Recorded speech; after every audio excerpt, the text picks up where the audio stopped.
오늘 우리에게 주시는 생명의 말씀은 여호수아서 3장 2절로 4절입니다. 기도합니다.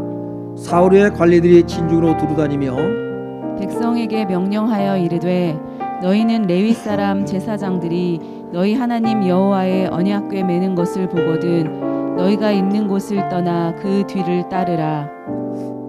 같이 읽습니다. 그러나 너희와 그 사이 거리가 2000규빗쯤 되게 하고 그것에 가까이 하지는 말라. 그리하면 너희가 행할 길을 알리니 너희가 이전에 이 길을 지나보지 못하였음이니라 하니라. 아멘. 1990년대만 해도요, 그때는 우리가 한 번도 가보지 않은 길을 가게 되면, 차를 가지고 가게 되면 이제 지도책을 꼭, 보통 차에는 지도책을 넣어놓고 다니잖아요. 먼 길을 갈 때, 잘 모르는 길을 갈 때는 지도책을 미리 보고 파악을 하고, 길 가면서도 운전하면서 어떻게 합니까요? 지도책을 펴서 확인하고 또 확인하면서 목적지를 찾아가곤 했던 것이 엊그제 같은데 벌써 뭐 한 30년 가까이 이렇게 흐른 것 같아요. 그런데 정말 힘든 것은 캄캄한 밤에 길을 찾을 때입니다. 산속에 들어갔는데 도무지 방향조차도 잡을 수가 없어요. 어디가 맞는 건지 알 수가 없어요. 인기척도 없고요. 그럴 때는 아주 난감할 때가 참 많았던 것을 기억해 보았습니다. 그런데 그 차에 길을 잘 아는 한 사람만 차에 있어도 어때요? 지도책도 필요 없지요. 다 필요 없어요. 그분이 안내해 주는 대로만 그대로 운전해서 가기만 하면 목적지에 아주 안전하게 도착을 할 수가 있습니다. 여러분, 우리는 우리의 인생은요, 사실 한 번도 걸어가 보지 않은 길을 가고 있는 거예요. 우리가 늘 생활 패턴이 같잖아요. 그렇다고 해서 그게 생활이 반복되는 것 같지만 사실은 우리는요, 한 번도 가보지 않은 길을 갑니다. 그렇게 인정합니까? 예. 여러분, 주일은 매일 같은 주일이 아니에요. 그렇죠? 월요일은 매일 같은 월요일이 아니라고요. 날짜가 달라요. 날짜만 다른 것이 아니라 모든 것은요, 우리는 사실은 같은 패턴을 가지고 살아가는 것 같지만은 우리는 새로운 것들을 새롭게 어떻게 해요? 경험하게 되고 그렇습니다. 예. 어제 일이 아니라고요. 어제가 오늘이고 오늘이 내일이고 그런 것이 아니라 우리는 날마다 새로운 인생길을 걸어가고 있습니다. 그래서 오늘 말씀의 제목은 뭐예요? 한 번도 가보지 못한 길입니다. 이거를 내 인생의 내비게이션으로 이렇게 제목을 잡을까 하다가 전에 그런 설교를 한 것 같아가지고 고민하다가 한 번도 가보지 못한 길, 이렇게 오늘 말씀의 제목을 잡았습니다. 오늘 본문을 보면 하나님께서 이스라엘 백성들을 애굽에서 인도해 내가지고 어떻게 하십니까요? 약속의 땅 가나안 땅으로 이끌어 가고 계십니다. 그죠? 애굽에서 430년 동안 종살이를 했습니다. 그리고 광야 40년을 보내왔어요. 광야길 40년 얼마나 힘들었겠습니까? 하나님은요, 그 이스라엘 백성들을 약속한 땅에 이제 이끌어 들이시는데 이제 어디를 이뤘어요? 이제 코앞에 왔어요. 바로 코앞에 이제 강만 건너면 하나님의 약속한 그 땅에 들어가게 됩니다. 그런데 하나님이 이렇게 말씀하고 계세요. 오늘 본문을 보니까 사흘 후에 관리들이 진중으로 두루다니며 백성에게 명령하여 이르되 뭐라고 말씀하실까요?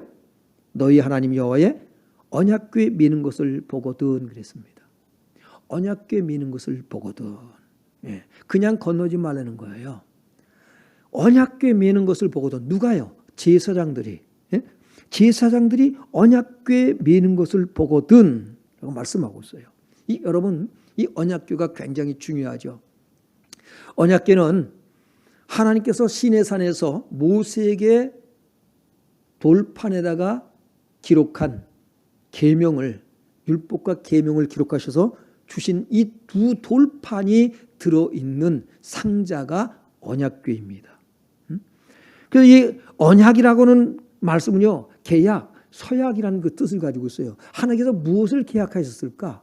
우리가 십계명을 그냥 문자대로 보면 무슨 계약이야 이렇게 될 수가 있어요. 뭘 하라 하지 말라만 있거든요.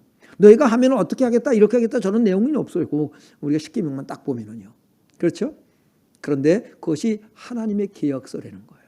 하나님이 서약을 했어요. 하나님이 친히 기록하셨다고 말씀하고 있거든요. 뭘 계약했다고요? 그래서 우리가 하나님이 친히 쓰시니라 그랬거든요. 예? 서명하다, 기록하다 뜻을 가지고 있는데 그것이 뭐라고 그랬지요? 매매 증서라는 거죠. 매매 증서. 예? 매매 증서라는 거예요.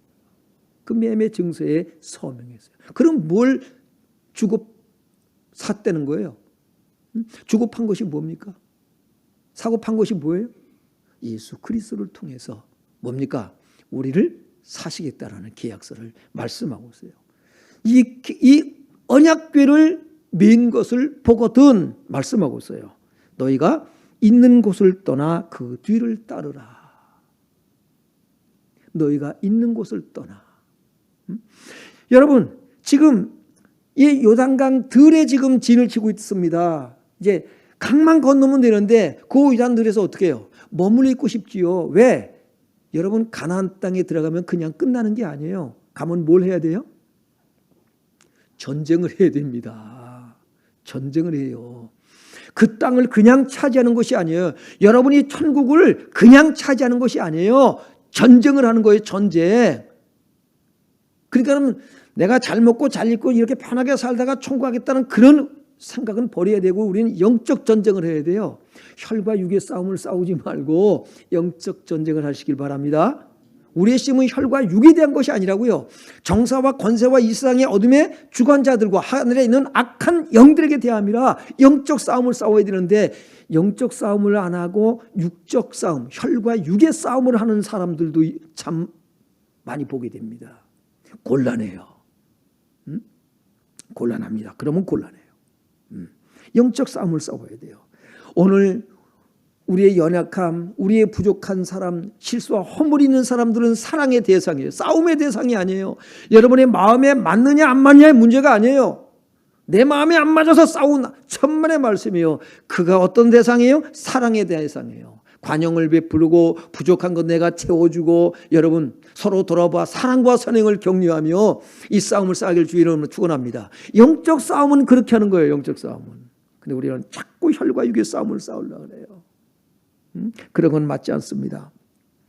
출애굽기 13장 21절로 22절에 보면 하나님께서 이스라엘 백성들 애굽에서 이제 이끌어내십니다. 예, 이끌어내셔요. 무엇으로 이제 인도하시나요? 양의 피 바르는 날 문설주 좌인방에 양의 피 바르는 날 그들이 해방되었습니다. 이제 하나님께서 구름 기둥 불 기둥으로 이스라엘 백성들을 인도하십니다. 얼마나 여러분 참 저는 그 전에 처음 신앙생활 할 때 이 말씀을 읽을 때에 얼마나 감동이 되고 부러웠던지요. 야, 불기둥 구름 기둥으로 인도하시는구나. 그 당시에 냉난방 시스템이 다 갖춰져 가지고 낮에는 뭘로요? 뜨겁지 않게 구름 기둥으로, 밤에는 춥지 않도록 불 기둥으로. 여러분 하나님이 그렇게 인도했어요. 여러분도 그렇게 살고 있잖아요. 그죠? 예? 여름에는 냉방기가 돌아가고 지금은 뭐가 돌아가요? 춥지 않도록 난방기가 돌아가고. 그래서 이걸 켤 때마다 저는 무엇을 생각하냐면 구름기둥, 불기둥을 생각한다고요. 얼마나 성경적입니까? 예? 그냥 따뜻하다 춥다 이렇게만 생각하지 말고요. 여러분은 성경으로 가지고 들어오시기 바랍니다. 예, 성경을 가지고 봐야 돼요. 하나님이 이렇게 이스라엘 백성 인도하셨고 우리는 지금 이런 걸 통해서 우리에게 추위와 더위를 이렇게 주님께서 막아주시는구나 이 생각을 가진다고요. 하나님께서 이스라엘 백성들 광야 40년 동안에 한시도 빠뜨리지 않고요. 구름기둥 불기둥으로 인도해 오셨습니다. 그런데 이제 가나안 땅에 들어가는 이 요단강을 건너려고 하는 이 찰나에 하나님은 이스라엘 백성들에게 말씀하세요. 구름기둥 불기둥으로 인도하신 건 여기까지예요. 이제 무엇을요? 너희 하나님 여호와의 언약궤에 매는 것을 보거든. 하나님의 언약궤에 매는 것을 보거든. 하나님의 약속의 말씀 메시아의 예수 그리스도께서 이 땅에 오셔서 우리를 위해서 십자가에 내어주시고 우리를 그 핏값으로 사실 그 언약의 이 언약의 상자를 너희가 보거든. 이제는 바라봐야 할 대상이 달라졌어요. 사실은 달라진 게 아니죠. 그 본질은 뭐예요? 오직 하나님만 바라보는 것을 말씀해 주고 있죠. 자, 그 언약궤를 메는 것을 보거든 어떻게 하라고요? 그 뒤를 따르라. 앞서가면 될까요? 안 될까요? 안 돼요. 너무 뒤쳐져도 안 돼요. 적당한 거리를 두고 따라가야 됩니다. 그래서 그 거리를 얼만큼 두라고 그러죠? 2000규빗쯤 도라라고 말씀하고 있어요. 2000규빗이면요, 보통 우리가 여기 손 끝에서 팔꿈치까지 40에서 한 50cm 이렇게 잡거든요. 그러면은 한 900m나 한 1000m 정도 이렇게 생각하면 돼요. 그 정도 거리를 두고 따르라고 말씀하고 있어요. 왜 그럴까요? 여러분, 이스라엘 백성들의 그 많은 무리가 다 뭐예요? 그 언약궤를 바라볼 수 있어야 됩니다. 그 적당한 거리가 2000규빗이에요. 낮에는 어땠을까? 아마 그 법궤가 뭘로 쌓여져 있죠? 속은 아카시아 나무죠, 그죠? 아카시아 나무, 시띠 나무로다가 만들어졌습니다. 가시나무라고요. 그런데 그 속 겉을 뭘로 쌌어요? 황금으로 쌌지요. 그래서 아마 햇빛에 반짝반짝하면서 온 백성들이 그것을 볼 수 있을 거예요. 그 크기가 그렇게 크지 않거든요. 뭐 1.5m, 1m, 그래도 폭이 그 길이가 그 정도밖에 안 돼요. 근데 햇빛을 받아서 반짝반짝하면은 아무리 2000규빗 된다 할지라도 1000m가 된다 할지라도 보일까요? 안 보일까요? 보겠죠. 그래서 모든 백성의 시선이 이 언약궤에 집중할 수 있게 되는 것입니다. 그 적당한 거리가 2000규빗이에요. 그런데 그것에 가까이 하지는 말라라고 말씀하셨어요. 가까이 하면요, 자칫 어떻게 돼요? 죽습니다. 자칫이 아니라 죽어요. 하나님은 거룩하신 분이기 때문에 우리가 가까이 갈 수 없는 분이죠. 그런데 그렇게 이제 거리를 두고 따라가는데 왜 그렇게 해야 됩니까? 더 중요한 이유가 말씀하고 있죠. 그리하면 너희가 행할 길을 알리니 그랬어요. 행할 길을 알리니. 여러분, 여러분이 내가 무엇을 어떻게 살아야 될 것인가 그걸 잘 모르겠다. 그러면 어떻게 하면 돼요? 성경을 보면 돼요. 성경을 보면 여러분이 무엇을 어떻게 하며 살 것인가가 답이 나와 있어요. 여러분의 인생이 그냥 열심히 사는 인생이 되면 곤란하지요. 우리는 분명하게 내가 이 땅에 왜 왔는가를 알아야 돼요. 무엇을 위해서 살다가 어디로 갈 것인가 이걸 알아야 됩니다. 여러분, 그래서 여러분에게 묻고 싶어요. 여러분은 지금 어디로 가고 있습니까? 어디로 가고 있나요? 당신은 지금 어디로 가나요? 발걸음 무겁게 이 세상 어디에 쉴 곳 있나요? 머물 곳 있나요? 열심히 사는데 내가 지금 어디로 가고 있는지 그 목적지가 없어요. 종착역이 없어요. 열심히 사는 거예요. 열심히. 여러분 지금 월드컵 아주 난리 아닙니까? 16강에 우리나라 올라가가지고요.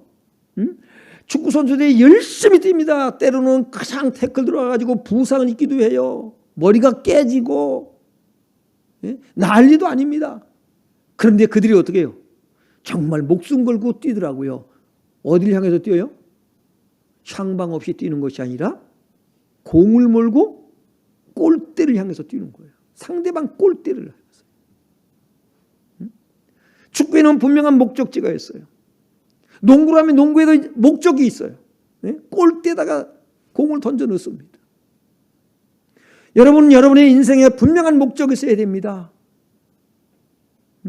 그 목적이 무엇이냐? 내가 지금 어디로 가고 있느냐라고 하는 것과 연결되어 있는 거예요. 열심히 살아요. 왜 사는지를 몰라. 우리가 그 최희준 씨가 부른 노래, 유명한 노래가 있죠. 하숙생. 인생은 나그네 길. 어디서 왔다가 어디로 가는가. 여러분, 이걸 모르는 사람들이 참 많아요. 예? 좋은 대학을 나오고, 예? 박사 학위를 갖고 많은 자격증을 갖는 것이 다가 아니요. 내가 어디서 와서 어디로 가며 나는 누군가를 알아야 돼요. 그 내가 누군지도 몰라. 응? 내가 누군지는 몰라. 어디서 왔는가? 그것도 몰라. 어디로 가는가? 그것도 몰라. 여러분, 이런 것 가지고 고민을 안 해보고 살아가는 사람들이 참 무지개수로 많습니다. 나는 어디서 와서 어디로 가는가?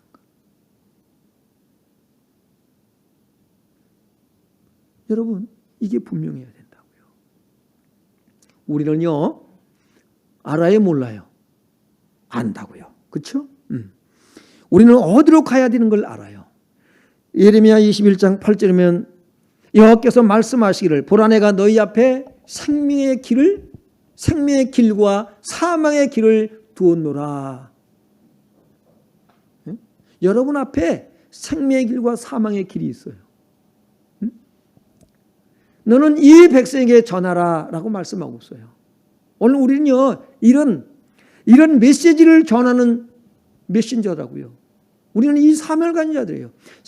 당신 앞에 생명의 길과 사망의 길이 놓여있다. 사람들이 그걸 몰라요. 살다가 죽으면 그만이지. 안 죽는 사람이 어디 있어? 그렇지 않습니다. 분명히 생명의 길과 사망의 길이 있다는 사실이에요. 그래서 잠언 14장 12절에 보면 어떤 길은 사람이 보기에 바르나 필경은 사망의 길이니라 라고 말씀하고 있습니다. 우리는요 내가 생각하고 판단하는 이 길이 이것이 바른 길이라고 생각하고 그 길을 가는 거예요. 어떤 사람이든지 그러고 가요. 그런데 필경은 사망의 길이니라. 하나님께서 생명의 길을 우리에게 보여줬다고 말씀하고 있잖아요. 생명의 길을 우리에게 주셨어요. 이 길을 모르고 살아간 사람들이 누구냐면 창세기 4장 13절로 14절에 보면 가인입니다. 가인은 아벨을 시기하여서 아벨을 쳐 죽입니다. 그리고는 뭐합니까요? 그가 하나님의 앞을 떠나요. 하나님께서 찾아오셔요. 근데 그가 뭡니까요? 너무 그 자기가 지은 죄가 괴롭다는 거예요. 죄로 인해서 내가. 죄짐이 너무 무겁다는 거예요. 그래서 하나님 앞을 떠나고 그는 뭐라고 말합니까? 내가 이제 유리방황하게 생겼습니다. 하나님께서 나를 하나님 내쫓는다고 말씀도 안 하셨어요. 알아서 뭐예요? 하나님께서 나를 내쫓으시니 내가 이제 방황하게 되고 유리하는 자가 되고 사람들이 나를 만나면 나를 죽일 것입니다라는 겁니다. 여러분, 죄는 하나님을 떠나게 만들고요, 길을 잃어버리게 만들어요. 우리가 길을 잃어버리면 인생의 목적도 의미도 없이 살아가는 것을 말하는 거예요. 부지런히 사는데 목적도 의미도 없어요. 그리고 자기를 위해서 성을 쌓습니다. 이게 가인이에요. 자기를 위해서 성을 쌓습니다. 그리고 그 성 이름을 자기의 아들의 이름을 따서 에녹성이라고 지었다라고 말씀하고 있어요. 여러분의 인생은 어떤 인생입니까? 하갈은요, 사라의 여종 하갈은 사라의 남편 아브라함의 아이를 갖게 되잖아요. 사라가 허락을 했어요. 자기가 아이를 못 낳으니까 하갈에게 들어가라. 그래서 자기가 잉태를 했습니다. 아이를 임신한 것을 알고서는 자기 여종을 갖다가 멸시를 합니다. 그러니까 사라가 어때요? 화가 나가지고는 어떻게 해요? 이제 핍박을 하는 거예요. 핍박을 했더니만은 이 하갈이 못 견디고 도망을 칩니다. 그때에 하나님의 사자가 그를 부릅니다. 사라의 여종 하갈아, 네가 어디서 와서 어디로 가느냐? 네가 어디서 와서 어디로 가느냐? 내 여주인에게 돌아가서 그 수하에 복종하라 라고 말씀하고 있어요. 여러분, 우리는 어디서 와서 어디로 가는가 분명히 알아야 됩니다. 우리는 하나님께로부터 온 줄로 믿습니다. 하나님께로부터 왔어요. 우리의 영은 하나님께로부터 온 거예요. 몸은 흙에서 왔다고 그랬어요. 부모로부터 물려받았습니다. 흙이에요. 다시 흙으로 돌아가지만은 우리의 영은 하나님께로부터 와서 하나님의 뜻을 따라 살고 하나님께로 돌아가는 중인 줄로 믿습니다. 지금 우리는요, 어디로 가고 있느냐? 바로 이 생명의 길, 하나님을 향해서 나아가고 있어요. 천국을 향해서 가고 있는 거예요. 이걸 분명히 알아야 돼요. 내가 지금 어디로 가고 있는가? 이것이 분명해야 됩니다.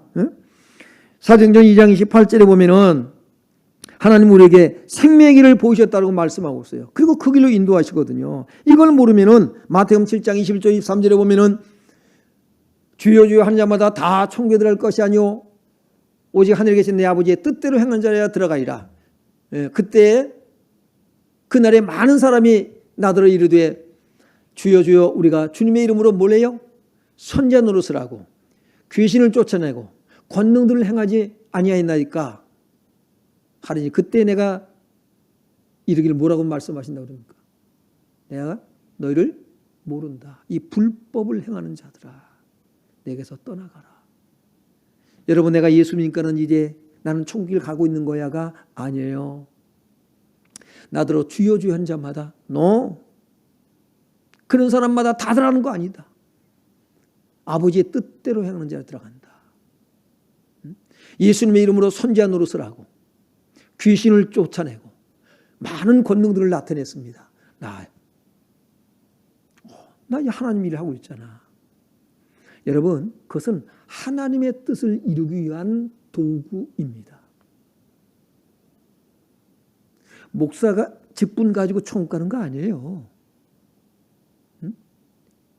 목사 직분 가지고 천국 가는 거 아니에요. 목사의 직분은 뭐예요? 하나님의 뜻을 이루기 위한 도구고 방법이고 수단에 불과한 거예요. 그럼 아버지의 뜻이 뭘까? 여러분은 어떻게 해요? 하나님의 사랑을 전해야 되고요. 그렇죠? 하나님의 긍휼. 여러분이 정말 하나님 은혜 안에 하나님 사랑 안에 정말로 화평을 이루고 여러분이 한 사람도 빠지지 않고 천국에 들어갈 수 있도록 해야 할 사명을 가진 자가 목사인 거예요. 여러분 직분도 마찬가지예요. 여러분을 장로로, 권사로, 안수집사로, 집사로, 각 기관장으로, 구역장으로 다 여러분이 세워진 건 뭐 때문입니까? 일을 위해서가 아니다 이 말이에요. 근데 우리가 자칫 일을 가지고 마음 상하는 일들이 발생하고 그래요. 다 내 생각대로 되는 게 어디 있습니까? 내 마음에 맞는 사람이 어디 있습니까? 나도 내가 내 마음에 안 들 때가 얼마나 많은데요. 그런데 어떡합니까? 그러면 그럴 때 우리가 뭘 찾아요? 내가 하나님께서 원하시는 것이 뭘까? 뭘까요? 성경으로 돌아가면 되거든요. 성경에 돌아가면 이럴 때 이렇게 하라고 말씀하고 있구나. 그게 답이에요. 여러분 그래서 우리가 주님의 길, 생명의 길, 천국을 향해서 본향을 향해서 나아간다라고 하는 것은 내가 어떤 삶을 살 것이냐, 어떤 목적을 가지고 살 것이냐. 여러분이 직장 생활을 하고 사업을 하고 사람을 만나는 것 그 자체가 목적이 아니고 그것이 내가 이 땅에서 잘 먹고 잘 입고 잘 사도록 하나님 역사해 주옵소서, 축복해 주옵소서. 그것이 아니라 뭡니까요? 하나님께서 여러분 잘못 살라고 들은 거면 곤란해요. 가난하게 살라는 얘기가 아니에요. 우리가 주님 뜻대로 살기로 했는데 그럼 가난해져야 돼 이렇게 생각해요. 그래서 성도들이 가지고 있는 생각이 어떤 생각이냐면 목사님들은 가난해야 돼. 목사님들은 가난해야 돼. 이런 생각을 갖고 살아가는 사람들이에요. 그래서 제가 부교육자리 있을 때 장로님 한 분이 와서 전사님, 예? 전사님 왜 우리가 우리 교회에서 사례비 조금 준지 아세요? 왜요? 전사님 훈련시켜 드리려고요. 그게 상처가 됐었나 봐요. 제가 뭐라고 대답할게요? 말이 말 같아요. 대답을 하죠. 이게 뭐가 뭔지를 몰라요. 그리고 우리가 하나님 뜻대로 산다 하면 자꾸 가난하게 사는다는 데가 위축되고 그래요. 여러분 하나님은 여러분 가난해 살기를 원치 않으십니다.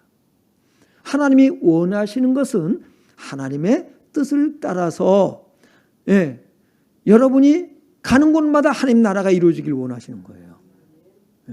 하나님 나라라고요. 그게 하나님 나라예요. 부자 농부는 누가복음 12장 16절 21절이면 그 부자 농부가 밭에 소출이 아주 풍성해서 이제 곡식을 거둬들입니다. 곡간이 적어 그 크게 지어요. 크게 짓고는 거기다 가득 채워놓고는 뭐라 그러니까요? 예? 내 영혼아 평안히 쉬어라. 여러 해 먹을 것 다 저장해놨다. 평안히 쉬어라. 여러분, 이 사망의 길을 가르고 있다는 것을 몰라요. 주님께서 뭐라고 말씀하셔요? 오늘 밤 네 영혼을 취하면 그것이 네 것이 되겠느냐. 그랬더니 성경에는 없지만 그 사람이 뭐라고 대답했을까요? 내 아들들 것이 되겠지요. 이런 미련한 대답하지 마시길 바랍니다. 아들들 것이 될 거예요. 여러분, 그래서 이런 사람을 하나님께 대하여 부여치 못한 사람, 부여치 못한 사람이 이런 사람이다 라고 말씀하고 있어요. 오늘 우리가 가지고 있는 모든 은혜, 지난주에 말씀드렸습니다. 모든 것이 하나님의 은혜라고 하는 것. 왜 은혜로 주셨는가? 왜요? 흘러가게 하기 위해서다 말씀을 드렸어요. 여러분께 주신 은혜가 그것이 어떤 것이든 간에 흘러갈 수 있는 여러분 통로를 찾으시길 바라고요. 그 물꼬를 막고 댐을 쌓아놓고 흘러가지 못하게 하지 않기를 바랍니다. 어떤 나라에서는 강물, 자기네께서 흘러가는, 다른 나라로 흘러가는 강물을 막았다잖아요. 그래서 그 나라를요 못 살게 하겠다는 거예요. 그럼 뭐 어떻게 될까요? 전쟁이 일어나는 거예요. 전쟁이 일어나는 거예요. 이런 은혜의 강물이 흘러가야 되는 거예요. 흘러가야 돼. 이것이 정상적으로 흘러가지 않기 때문에 공산주의도 탄생을 하고 그렇습니다. 그래서 똑같이 분배하자. 있는 자들 거 어떻게 해요? 빼앗아 가지고 나눠주자. 공산주의가 그래서 나왔다고요. 왜? 은혜의 강물이 흘러가게 하질 않아. 그러니까 강제로 해도 뭐예요? 뺏어서 주겠다. 이게 공산주의 아니었습니까? 제가 알기로는 그렇게 이해하고 있어요. 그러나 하나님의 은혜는 어때요? 흘러가기를 원하시는 거예요. 하나님의 일은 그렇게 하는 거예요. 그렇게. 은혜의 강물. 하나님께서 내게 주신 감동이 흘러가는 역사가 있길 주 이름으로 축원합니다. 그래서 하나님은요 생명의 길을 우리에게 보이셨는데 사도행전 2장 18절에 보면은 다윗은 이런 고백을 했거든요. 주께서 생명의 길을 내게 보이셨으니 주 앞에서 내게 기쁨이 충만하게 하시리로다 하였느니라. 생명의 길을 내게 보이셨으니. 여러분 생명의 길을 보았습니까? 생명의 길을 보셨어요? 못 보셨군요. 못 보신 분들 지금 생명의 길을 보시길 바랍니다. 요한복음 14장 6절에 보니까 예수께서 가라사대 내가 곧 길이요 진리요 생명이니 나로 말미암아 저는 아버지께로 올 자가 없느니라. 여러분 예수 그리스도가 생명의 길입니다. 여러분 이 길을 찾지 못한 사람들은 어떻게 하냐면 자기 스스로가 길을 어떻게 해요? 만들어 길을 계속 갑니다. 그리고 계속해서 뭐예요? 길을 닦아가고 있다고 말을 하고 있어요. 여러분 우리는 길을 닦는 것이 아니에요. 이게 종교거든요. 대표적인 종교가 불교잖아요. 도를 닦는다 이런 얘기도 하잖아요. 뭐 도를 아십니까? 이런 거 묻고 그러잖아요.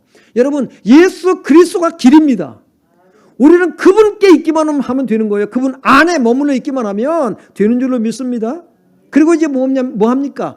성령께서 우리를 인도하셔요. 요한복음 10장 27절에 보면 내 양은 내 음성을 들으며 나는 그들을 알며 그들은 나를 따르느니라 그랬어요. 따르느니라. 구약시대는 불기둥 구름기둥으로 인도하셨고 이제 언약궤를 보고 따라갔지만 그래서 전쟁할 때도 뭐예요? 언약궤를 앞세워서 전쟁했다고요. 그런데 이제는 우리가 어떻습니까요? 불기둥 구름기둥 언약궤가 아니라 지금 우리는요 성령의 인도하심을 따라 우리는 살아가는 줄로 믿습니다. 그래서 요한복음 16장 7절로 13절에 보면 7절 13절 보면 내가 떠나가는 것이 너에게 유익이라 내가 가면 보혜사를 보내리니 진리의 성령이 오시면 어떻게 한다고요? 그가 너희를 모든 진리 가운데로 인도하시리라고 말씀하고 있어요. 성령이 우리를 진리 가운데로 인도하시요. 진리 말씀 가운데로 인도하신 줄로 믿습니다. 여러분 그러니까 우리는요 성령의 감동으로 성령의 감화감동으로 성령의 깨닫게 하심으로 우리가 하나님 말씀을 따라가는 거예요. 예? 그것이 생명의 길을 가는 것이에요. 그렇게 말씀을 따라가다 보니까 어디에 도달해요? 천국에 도달하는 거예요. 예? 우리 인생의 목적지가 어디예요? 새하늘과 새 땅입니다. 맞아요, 안 맞아요? 맞지요? 그러니까 우리가 그 길을 가는 것이, 그 길을 간다는 것은 어떤 것이냐? 바로 말씀을 따라 내가 순종하며 살아가는 삶이다 라고 하는 것이 성경의 가르침입니다. 그래서 갈라디아서 5장 16절에 보면 이렇게 말씀하고 있죠. 같이 읽어요. 내가 이르노니 너희는 성령을 따라 행하라. 그리하면 육체의 욕심을 이루지 아니하리라. 아멘. 예. 하나님은 인간을, 세상을 목적을 가지고 창조하셨어요. 여러분, 정말로 하찮은 미물조차도 하나님의 목적을 가지고 창조하셨다고요. 하물며 우리를 하나님의 목적을 가지고 창조하지 않으셨겠어요? 그렇죠? 예. 우리가 하나님 말씀으로 성령의 인도하심을 따라 살아가는 거예요. 예? 성령으로 사는 생활이 천국 생활입니다. 하나님 나라에 어울리는 삶을 성령으로 살아야 되는 거예요. 성령. 그럼 어떻게 해야 될까요? 성령 받아야겠죠. 성령 받기를 위해서 기도하시기 바랍니다. 하나님, 내가 성령 충만함 받고 성령으로 살기를 원합니다. 하나님의 말씀을 따라 살기를 원합니다. 우리 자꾸 생각을 의지해요. 여러분의 생각이 하나님의 말씀에 의해서 지배받기를 바랍니다. 하나님의 말씀이 여러분의 생각을 장악해버려야 돼요. 하나님의 말씀이 여러분을 이겨먹어야 돼요. 그건 어떻게 가느냐? 성령의 역사인 거예요. 말씀을 이겨먹지 말라고요. 그 말씀이 나를 지배하는 거예요. 그래서 하나님 말씀을 따라서 하나하나 순종하고요. 우리의 어떤 감정, 우리의 이성, 우리의 생각과 판단, 이런 것들이 아니라 말씀에 의해서 다스려져야 되는데 그것은 성령의 역사로 되는 것이다 라고 말씀하고 있어요. 그래서 갈라디아서 5장 22절로 23절을 보면 같이 읽어봅니다. 너무나도 잘 아는 말씀이죠. 시작. 오직 성령의 열매는 사랑과 희락과 화평과 오래 참음과 자비와 양성과 충성과 온유와 절제니 이 같은 것을 금지할 법이 없느니라. 아멘. 여러분에게서 여러분이 성령 충만함으로 사랑의 강물이 흐르길 바랍니다. 희락, 기쁨의 강물이 흐르길 바랍니다. 내가 기뻐야 기쁨을 줘. 맞아요, 안 맞아요? 내가 기쁘지 않은데 어떻게 남을 기쁘게 해줍니까요? 그러니까 여러분 먼저, 그게 하나님 그렇게 하세요. 하나님의 이 은혜의 강물이, 하나님의 기쁨, 하나님의 사랑이 흐르게 하기 위해서 여러분에게 사랑을 주시고요. 내가 너희를 사랑한 것처럼 너희도 사랑하라. 네가 기뻐하는 것처럼 오늘 그 공동체들을 기쁘게 해라. 다른 사람을 기쁘게 해라. 그런 것이거든요. 화평과, 하나님은 어떤 하나님이에요? 화평의 하나님이잖아요. 그렇죠? 화평을 이루는 거예요. 근데 내가 가는 곳마다 분열이 생기고 파벌이 생기고 이간질을 하고, 이거는 성령의 역사가 아니에요. 화평을 하게 만드는 거예요. 화평을 하게. 그 다음에 오래 참음. 하나님이 나를 참은 것처럼 나도 참아주는 거예요. 하나님이 여러분을 안 참지 않았어 봐요. 우리가 어떻게 구원받아요? 우리가 어떻게 이 자리에 나와서 예배를 드려요? 일찌감치 아웃이지, 아웃. 근데 하나님은 끝까지 참고 계셔. 그다음에 자비를 베푸시길 바랍니다. 하나님께서는 자비의 하나님 아닙니까? 예? 우리가 잘못하는 거 다 아셔요. 근데 하나님은 자비를 베푸셔요. 긍휼을 베푸신다고. 불쌍히 여기신 하나님. 그리고 선한 양심을 가지고요. 선을 행하고요. 충성과 온유와 절제니 이 같은 것을 금지할 법이 없느니라. 하나님의 성품이에요, 이게요. 성령의 열매는 하나님의 성품이에요. 하나님의 속성이에요. 우리에게 이 은혜가 있길 바랍니다. 이 열매를 맺는 거예요. 열매를. 하나님은 나를 통해서 하나님의 일을 하신단 말이에요. 이런 사람들을 통해서요. 여러분이 그렇게 쓰임 받아야 돼요. 내가 목사입니다. 내가 장로입니다. 내가 전수합니다. 권사입니다. 그것 가지고 뭐 하는 거 아니에요. 오늘 내가 어떻게 섬길 것인가. 그걸 찾는 거예요. 어떻게 주님의 몸된 교회를 세울 것인가. 어떻게 해야 될 것인가.